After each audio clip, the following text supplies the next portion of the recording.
Ya, Anda kembali bersama kami dalam IDX Second Session Closing. Terima kasih untuk Anda yang sudah berpartisipasi melalui line telepon dan juga WhatsApp interaktif kami. Kami akan coba ulas bersama dengan narasumber kami di hari ini. Dan kembali kita lanjutkan bersama dengan Bapak Chris Aprilioni, Branch Manager Jasa Utama Kapital Sekuritas Batam.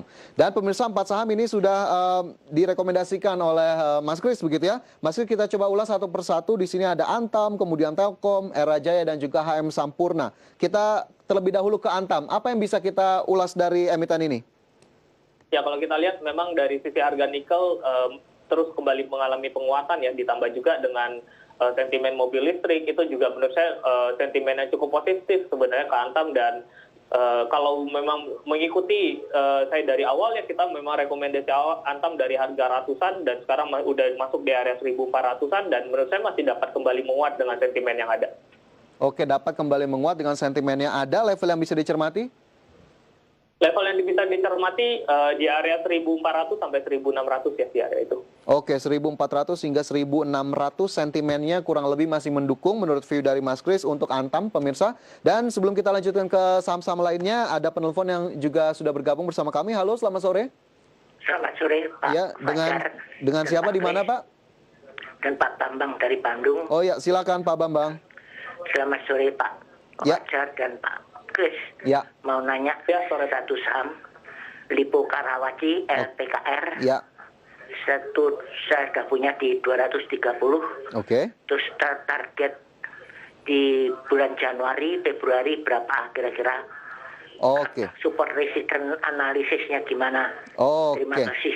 Baik, terima kasih Pak Bambang di Bandung LPKR 230. Nanti kita coba ulas bersama. Tapi sebelumnya saya ingin ke saham pilihan terlebih dahulu. Tadi ada Antam, kemudian Telkom, Era, dan HMSP. Untuk Telkom, Mas Chris, seperti apa ini? Ya, Telkom kalau kita lihat memang mulai kembali menguat ya, tetapi dalam semingguan terakhir ini berada pada rentang sideways, dan menurut saya di area sekarang cukup menarik untuk bisa diambil dengan support di area 3.200 dengan target saya secara jangka pendek ke 3.500.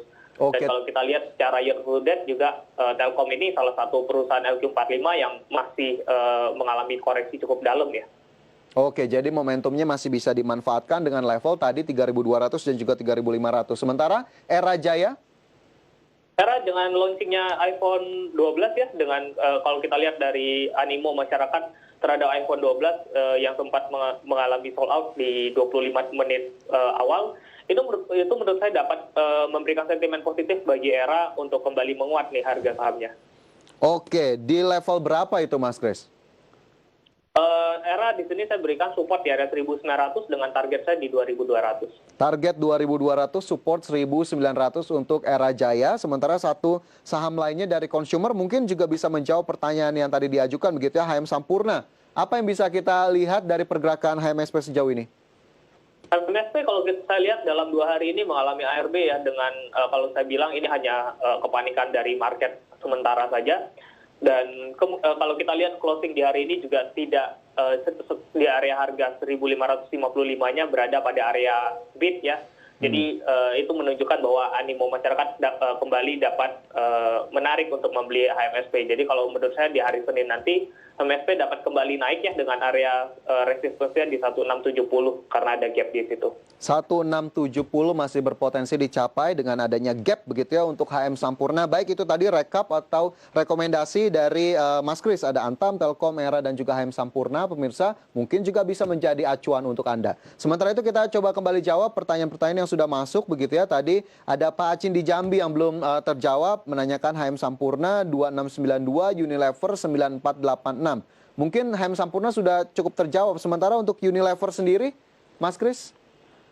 Unilever saya sempat bahas di YouTube saya. Anda bisa buka di YouTube saya bilang di situ saya tidak akan invest di Unilever lagi dalam at least dalam waktu 3 sampai 5 tahun ke depan. Dikarenakan secara sekarang rasionya setelah stock split itu masih mengalami rasio yang cukup tinggi ya. Dan saya rilis video itu di bulan lalu, dan itu terbukti dalam 1 bulan ke depan di saat IHSG mengalami peningkatan di bulan November, justru Unilever terus mengalami penurunan. Seperti itu. Jadi menurut saya Unilever saat ini kurang menarik untuk kita tradingkan secara jangka pendek maupun secara jangka menengah. Masih kurang menarik untuk Mas Chris. Tapi Pak Acin menanyakan sarannya ini, Mas Chris sudah punya di 9486 cukup tinggi. Average down-nya di harga berapa sebetulnya yang bisa disarankan? Kalau ingin average down, tunggu di area 5.000. Jadi kalau menurut saya, kalau ditanya apakah Unilever saya rekomendasinya seperti apa, saya lebih baik untuk keluar dulu Unilever.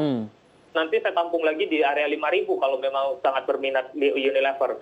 Saya mending lebih memilih perusahaan-perusahaan lain yang mempunyai prospek dan fundamentalnya jauh lebih murah. Oke, fundamental jauh lebih murah itu menjadi salah satu pertimbangan. Sementara jaraknya sudah cukup lebar dengan portofolio Pak Acin, sudah punya di 9486. Mungkin cut loss juga bisa menjadi salah satu opsi begitu ya, seperti yang Mas Kris tadi kemukakan. Baik, itu tadi untuk HMSP, kemudian Unilever. Semoga bisa menjawab pertanyaan dari Pak Acin di Jambi. Kemudian kita beralih ke pertanyaan lain yang juga ditanyakan oleh Pak Bambang di Bandung. Ini Mas Kris kembali ke sektor properti. Sepertinya ada LPKR, sudah punya di 230. Analisisnya seperti apa, terutama target price hingga Januari dan Februari? Ya, LPKR secara jangka pendek berada pada area rentang 220 sampai 240. Perhatikan area itu, kalau break di bawah 220, saya sarankan keluar dulu. Nanti bisa tampung mungkin di area 200, tapi kalau break di atas 240, maka target selanjutnya berada di area 264. Gitu. Oke, bisa. Jadi mungkin di area Januari atau Februari kemungkinan bisa nyentuh tuh di area 260-an. Oke, 260-an Januari hingga Februari. Tapi LPKR masih menjadi salah satu emiten yang cukup seksi atau tidak di sektornya nih, Mas Kris? Ya, kalau kita lihat secara properti yang terus mengalami penguatan, kemarin juga LPKR juga ikut mengalami penguatan. Jadi menurut saya ketika properti kembali menguat, ya LPKR salah satu pilihan masyarakat untuk mereka membeli LPKR juga, seperti itu. Oke, bisa menjadi pilihan. Kemudian tadi menjawab pertanyaan Pak Bambang di Bandung, level 264 sepertinya atau 260-an bisa menjadi level yang diperhatikan di Januari dan juga Februari. Baik, semoga sekali lagi menjawab pertanyaan dari Anda. Kemudian Mas Kris, saya juga ingin bertanya beberapa saham yang juga ditanyakan oleh pemirsa ini. Di antaranya ada Pak Eri seperti yang di Tangerang ini menanyakan saham Agro, kemudian juga TCPI. Agro belum punya ini Mas Kris, apa yang bisa disarankan? Ya, Agro kalau kita lihat penguatannya cukup signifikan ya, dan kalau kita lihat memang pergerakan harganya terus mengalami penguatan. Jadi kalau memang sangat berminat di Agro, silahkan masuk, tapi batasi kerugiannya karena area supportnya sekarang di area 690. Jadi selama Agro berada di atas 690, silakan di hold. Oke, di atas 690 silakan di hold, tapi batasi kerugian menjadi satu catatan penting. Kemudian yang kedua, Transcoal Pacific atau TCPI sudah punya di 7.500, Mas Kris? TCPI sekarang berada pada area support ya, 7.400. Perusahaan-perusahaan yang seperti ini biasanya memang ketika dibanting mengalami penurunan cukup dalam. Di sini juga ada sinyal sell sebenarnya, jadi perhatikan kalau nanti hari Senin tutup di bawah 7.400, saya lebih baik keluar terlebih dahulu. Oke, itu menjadi saran yang sepertinya cukup tegas untuk Pak Eri di Tangerang, TCPI, terkait dengan portofolio Anda. Sekali lagi keputusan tetap kami kembalikan kepada Anda. Mas Kris, kita akan kembali di segmen berikutnya. Pemirsa jangan beranjak di tempat Anda, kami segera kembali sesaat lagi.